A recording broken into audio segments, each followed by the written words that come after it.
والسلام علیک یا رسول اللہ، الصلاۃ والسلام علیک یا شفیعنا یوم الجزا، الصلاۃ والسلام علیک یا نبی اللہ ایوب علیہ الصلاۃ والتسلیم۔ یہ مقام ایوب کربلا شریف سے 90 کلومیٹر دور ایک علاقہ جس کا نام حلہ ہے۔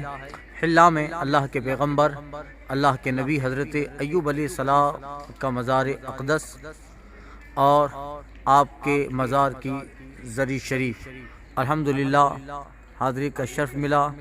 حضرت ایوب علیہ السلام جن کا اللہ تعالیٰ نے بارہا قرآن مجید میں ذکر فرمایا اور اللہ تعالیٰ نے انہیں اپنے خاص رحمت و نعمت سے نوازا۔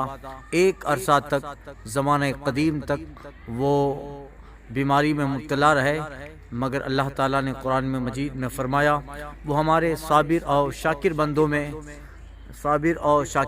میں حضرت ایوب علیہ السلام ہیں۔ پھر اللہ تعالیٰ نے انہیں شفا دی۔ یہاں الحمدللہ آپ کا مزار اقدس اور شفا کے بعد آپ نے پہلی مرتبہ صحت غسل جو فرمایا شفا کا، یہاں وہ کنواں بھی ہے۔ یہ وہ کنواں ہے جو بیر ایوب اور بیر شفا سے مشہور ہے۔ یہاں لوگ آتے ہیں اور اس کا پانی لے جاتے ہیں۔ فی الحال اس کا کنیکشن یہاں وضو خانے پہ دے دیا ہے۔ الحمدللہ شفا والا پانی ہے، اور کیوں نہ ہو اللہ کے پیغمبر اللہ کے جلیل قدر نبی حضرت ایوب علیہ السلام کے قدم اور جسم اور آپ کی ذات سے اس کنویں کو نسبت ہے۔ اللہ تعالیٰ نے اس میں شفا رکھ دی۔